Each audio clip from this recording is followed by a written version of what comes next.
Kelvin Putri Sabrina. Saya Altus Salem. Saya Adam Maulana.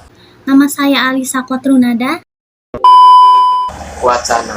Wacana adalah unsur kebahasaan yang lengkap dari segi kebahasaan maupun segi maknanya.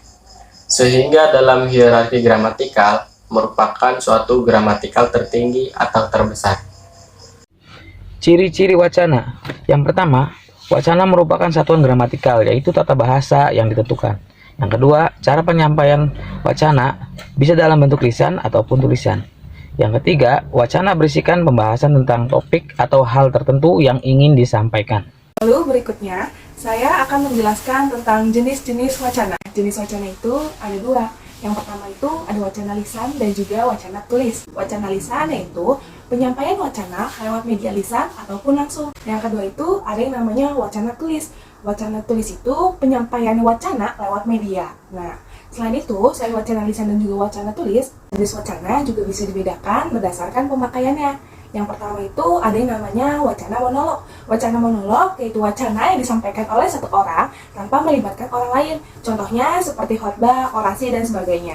Nah, yang kedua itu ada yang namanya wacana dialog. Wacana dialog ya ialah wacana yang dipakai dalam bentuk interaksi dalam melibatkan dua orang. Contohnya seperti percakapan sehari-hari. Nah, yang ketiga itu ada yang namanya wacana polilog. Wacana polilog ialah wacana yang melibatkan lebih dari dua orang, dan semuanya ikut berperan aktif dalam interaksinya. Nah, contohnya itu seperti debat. Nah, yang terakhir itu ada yang namanya jenis wacana berdasarkan pemaparannya. Yang pertama itu ada wacana naratif. Wacana naratif yaitu wacana yang isinya mengandung rangkaian peristiwa. Yang kedua itu ada yang namanya wacana prosedural. Wacana prosedural itu adalah wacana yang berisi mengenai suatu kronologis.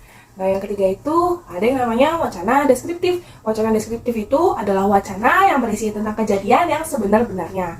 Yang keempat itu ada yang namanya wacana eksposisi. Wacana eksposisi yaitu wacana yang berisi tentang penjelasan dalam suatu pikiran. Nah, yang terakhir atau yang kelima yaitu wacana persuasi. Wacana persuasi ialah wacana yang berisi tentang penjelasan suatu hal dengan tujuan untuk meyakinkan kepada pembaca agar menuruti apa yang disampaikan oleh penulis. Nah, begitu teman-teman.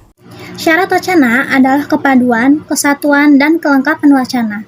Wacana yang bagus itu, kalimat dan paragrafnya terpadu dan tersusun secara logis, dan juga semua paragrafnya harus menjadi inti dari pembahasan yang ditulis dan merujuk pada pokok pikiran wacana tersebut.